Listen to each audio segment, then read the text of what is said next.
Yo, what is up everybody? It's your boy Richard Bautista and welcome back again to my channel. So now, what we are doing is the Q&A. Tune in!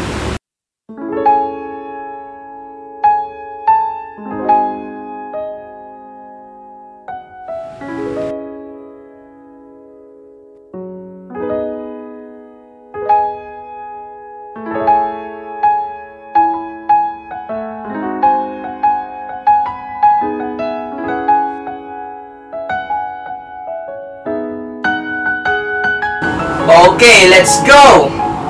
So, first question from Sofia Nicolet. Kung bibigyan ka ng pagkakataong ayusin lahat ng mga pagkakamaling nagawa mo sa isang taong mahal mo, gagawin mo ba? Bakit? Why not? Siyempre, kung nagkamali tayo, kailangan nating pagtusan, kailangan nating magpasensya doon sa taong nagawa natin ng sa mahal natin. So, sorry lang. Pero, pag nag-sorry ka, huwag mo na ulitin. Kasi, nakakasawa na yun pag inulit mo pa ulit yung pagkakamali mo na yun. From Sean kay Neil, nasabi mo na ba sa isang taon na gusto mo siya, pero hindi ka pa pala red? Parang hindi pa red. Siguro, nasabi ko na yun dati sa crush ko, pero binasted lang ako. From John Pauline Santos, how many pairs of shoes do you currently own? So I have 1, 2, 3, 4, 5, 6, 7, 8, 9, 10, 11, 12, 13, 14, 15. So I have 15 shoes, okay? I currently own 15 shoes or sneakers. From Francine Evardome, ano plano mo sa Mother's Day? Plano ko na i-treat yung mami ko. Ako na bigyan siya ng flowers, ipakita ko na sobrang mahal ko siya, na sobrang thankful ako na inalagaan niya kami, na 9 months niya akong pinagtiyagaan sa loob ng tiyan niya. And then, pagkalabas ko, inalagaan niya pa rin ako. Syempre, I love you my mom. I love you. Ano mas nakakalamang? Talino o kasipagan? May namiss tuloy akong teacher. Teacher namin sa grade 7. Sa tingin ko, mas nakakalamang ang kasipagan. Kasi, kung puro talino ka naman, at tamad ka naman, mo yung talino mo, wala ka naman nagagawa. Pero yung kasipagan, pag masipag ka, pwede mo pang matutunan yung mga bagay na hindi mo pa alam kung masipag ka. Okay? From Gino Antonio Ortega, why my little sister is so addictive to K-drama? Hahaha. Desiree Ortega. So, hindi ko po alam yan kasi yung ate ko din, sobrang addict sa K-drama. And, alos di na siya natutulog. Dati nung nanonood pa siya. Pero ngayon, lilo na siya. Hindi na siya masyado nanonood. Pero nanonood pa rin siya. So, ang sagot ko dyan siguro dahil maganda yung K-drama. Hindi ko alam kasi di din ako nanonood ng K-drama. From Earl Christian Ipapo, Kenneth Ipapo, is Royal Flush great? Sobrang galing, sobrang great ng Royal Flush. Kung Royal Flush is band from school namin, from SMPCS. So, mga grade 11 students siya last year. So, ngayon siguro grade 12 na sila. Okay. From Juan Daniel Solomon, Dota o LOL? Hindi ko po alam. Hindi po ako naglalaro nun. Kahit isa doon. Trixie Patricia San Roque, anong gagawin mo pag may nakita kang killer clown? Pag may nakita kang killer clown, siguro tatakbo ko ng mabilis tapos pupunta ako sa bahay ko para masave ako sa cloud? Ito magandang tanong to. Nice. Elijah Gonzalez, why do you decided to make a YouTube channel? Yan, magandang tanong yan. Yan ang mga tanungan.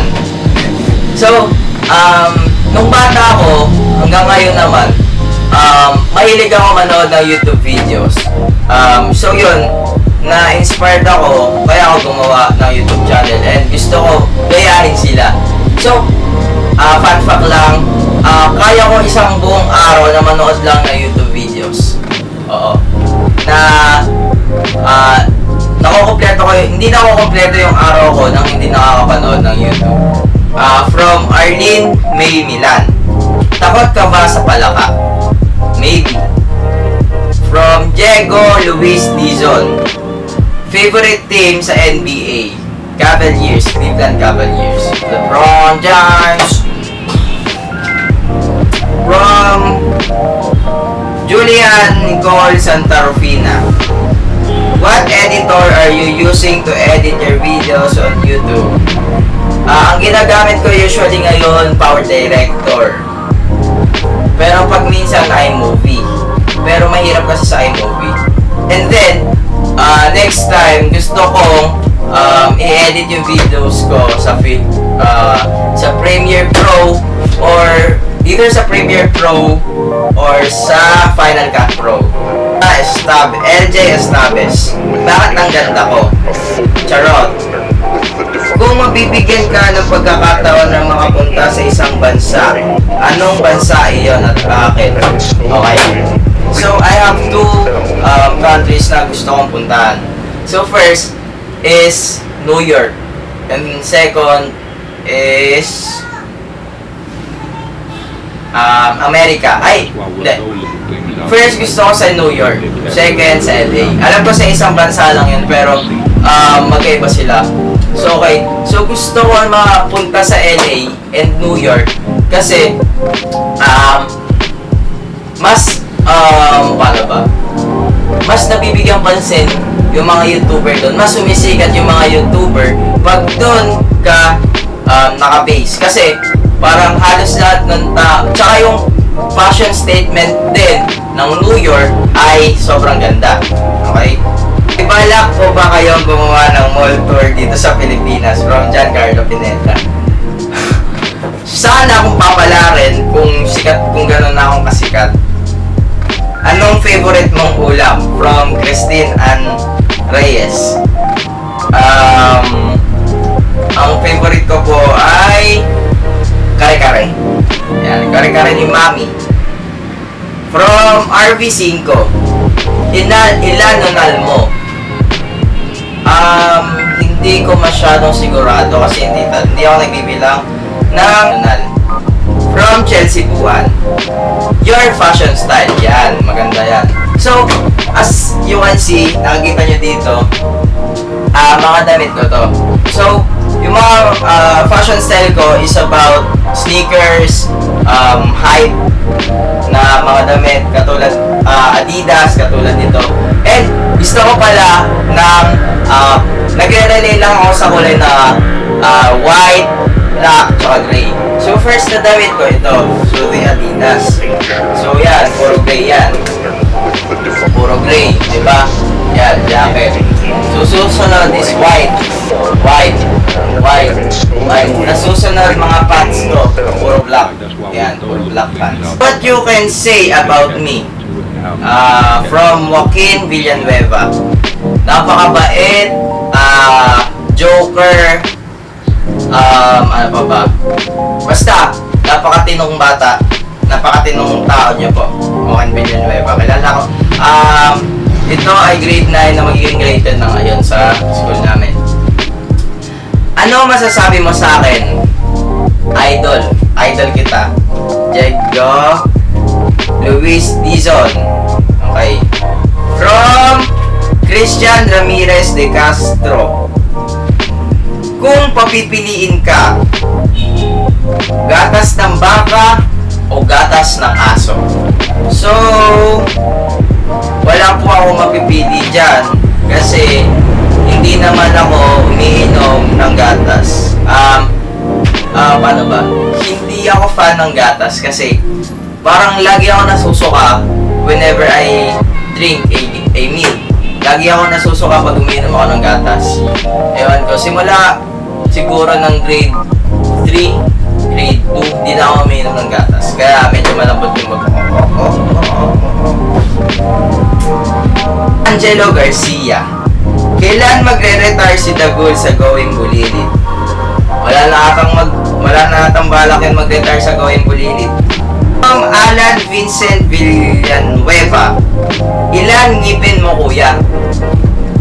Siguro mga 34. Brian Jacob Labang. Did you know Kipoy Feliciano, Pamela Swing, Luwing Pacheco, Michelle D. Wildasovich, and Lloyd Cadena? So, ang kilala ko lang ay si Kipoy Feliciano, si Lloyd Cadena, tsaka si Wildasovich. So, si Wildasovich is pinaka-favorite kong YouTuber dito sa Pilipinas. Okay, so, last question. Where would you bury hidden treasures if you had some? Kung meron ako, siguro sa bahay na lang namin para pag hinuka yung bahay namin, yung mga susunod na henerasyon, mga apo ko, mga apo ng apo ko, ay yun yung makukuha nilang yaman. So yun, tapos ko na ang Q&A. So thank you very much. Ask me everything. So yun. So I hope na nag-enjoy kayo kahit papaano dito sa question and answer ko. So thank you for watching. I hope you will stay forever and ever. Sana lagi niyo akong panoorin. Sana mag-enjoy kayo. So subscribe to my channel.